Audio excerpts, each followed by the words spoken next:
Programa Os Pingos nos Is, um outro destaque: investigações da Polícia Federal revelaram que o crime organizado cobrou dinheiro para permitir que candidatos fizessem campanha eleitoral em Belém do Pará. Agentes realizaram uma operação e cumpriram um mandado de busca e apreensão na manhã desta segunda-feira com o objetivo de esclarecer esse caso.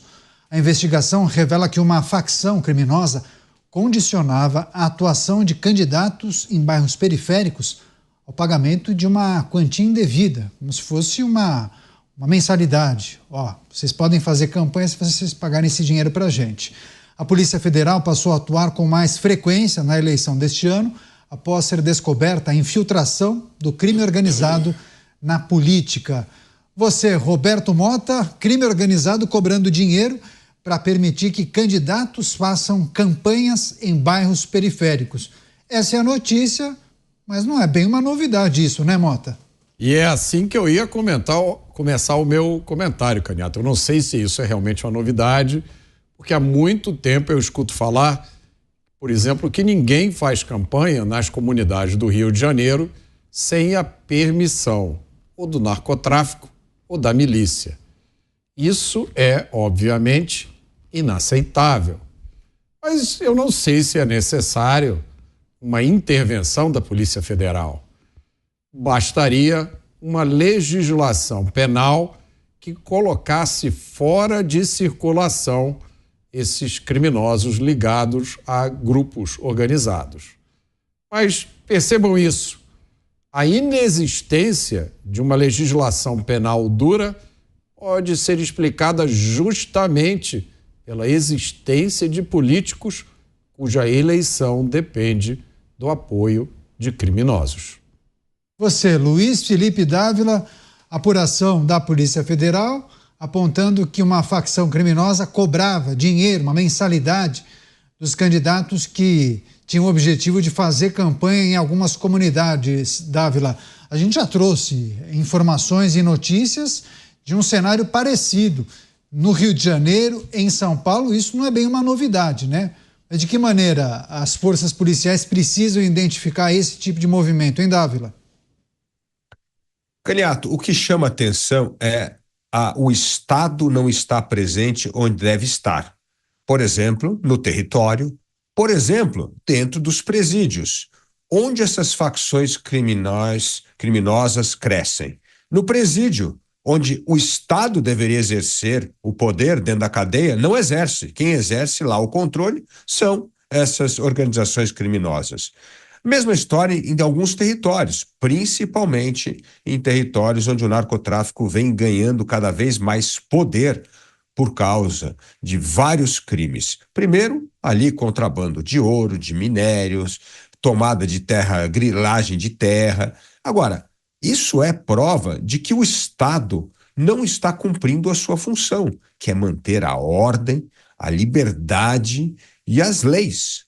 Então, o problema nosso é que cada vez que nós temos um sintoma desse, você pode identificar, é a não presença do Estado. E ela é ocupada, no caso da ausência do Estado, quem ocupa é o crime organizado.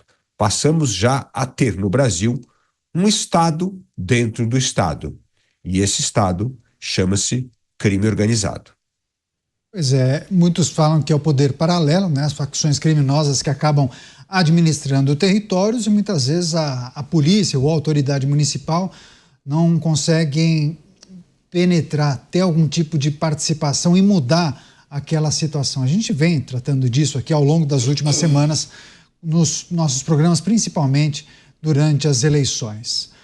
Programa Os Pingos nos Is, a notícia em destaque: facção cobra dinheiro para permitir campanha em periferias. Apuração da Polícia Federal na cidade de Belém do Pará, enviando uma saudação especial para as pessoas que nos acompanham pelas emissoras de rádio espalhadas por todo o Brasil.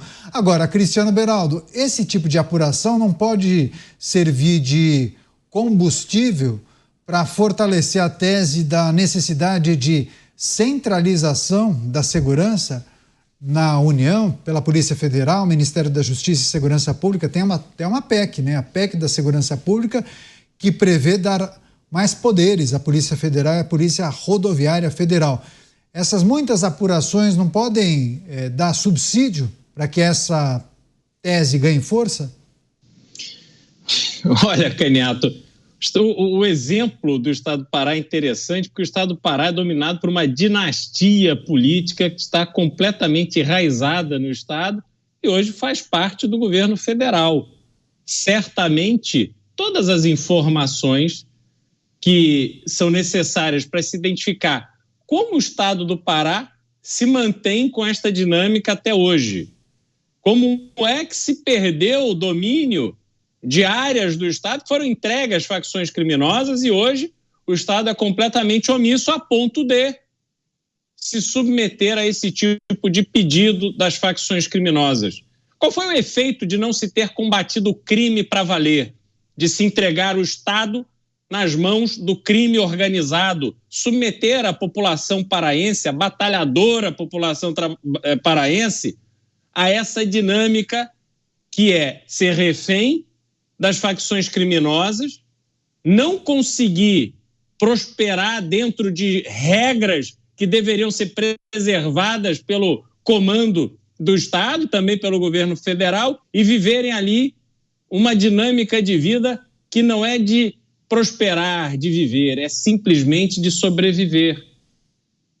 Sabe-se nome e sobrenome das pessoas que precisam responder essas perguntas, mas não fazem essas perguntas porque não querem ouvir as respostas verdadeiras e, se ouvirem, não se tem vontade política de se tomar as medidas necessárias para acabar de uma vez por todas com este país que vai entregando a sua soberania na mão de facções criminosas.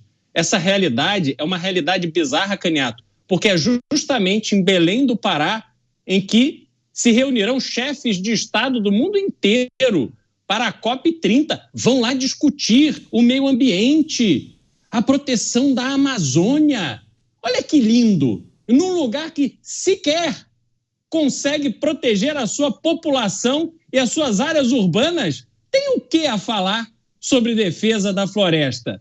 Então, esta hipocrisia é que nos leva a essa situação bizarra que não vai ter solução pelas mãos das pessoas que aí estão.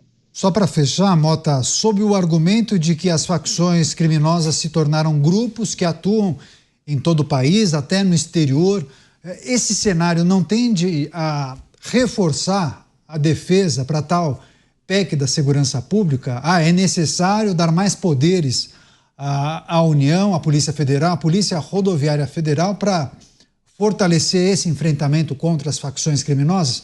Essa é uma notícia que talvez nas reuniões no Ministério da Justiça e Segurança Pública acabe servindo de combustível, né? Isso pode reforçar a nossa tese, ou não? Só para meia dúzia de pessoas no Brasil, porque para o resto da população brasileira que vive a nossa realidade, todo mundo sabe que isso é uma grande balela. Você concentrar o comando das polícias na mão do governo federal não vai resolver absolutamente nada. Porque é o governo federal que defende as saidinhas. A Advocacia Geral da União ia entrar com uma representação pedindo para que a lei do Congresso Nacional que acabou com as saidinhas fosse invalidada. Então, o que vai adiantar você concentrar o poder sobre essas polícias na mão de um governo que pensa dessa forma? E eu queria, Caniato, fazer aqui uma ligação com um assunto que a gente conversou há pouco tempo. A gente falava aqui sobre como o judiciário, algumas pessoas acham que o judiciário deve interferir quando o Congresso Nacional se entende que o Congresso Nacional é omisso em relação a certas questões. Ou seja, o Congresso Nacional não resolve, não faz uma lei sobre uma coisa importante, então o judiciário precisa agir. Vamos olhar para a situação de criminalidade no Brasil hoje. O que acontece é justamente o contrário. O que acontece é que o Congresso Nacional, pela primeira vez em muito tempo, tem tomado medidas para endurecer a legislação penal. E o que é que nós estamos vendo? Aqui o exemplo perfeito é o caso das saidinhas. Essas decisões depois são diluídas ou até ignoradas pelo judiciário. Então, a resposta para a crise de segurança pública no Brasil é assustadoramente simples. É ter uma lei que permita que o Estado enfrente essas facções criminosas da forma correta. O sujeito que é preso hoje com uma arma de guerra enfrentando a polícia, ele dificilmente fica mais de 2 anos preso. Um sujeito que é preso com um fuzil atirando na polícia, ele deveria ficar no mínimo 10 anos atrás das grades. Quando você tira esses indivíduos de circulação, você evita que eles continuem cometendo crime e você manda uma mensagem. Não é bom negócio você pegar um fuzil e atirar na polícia.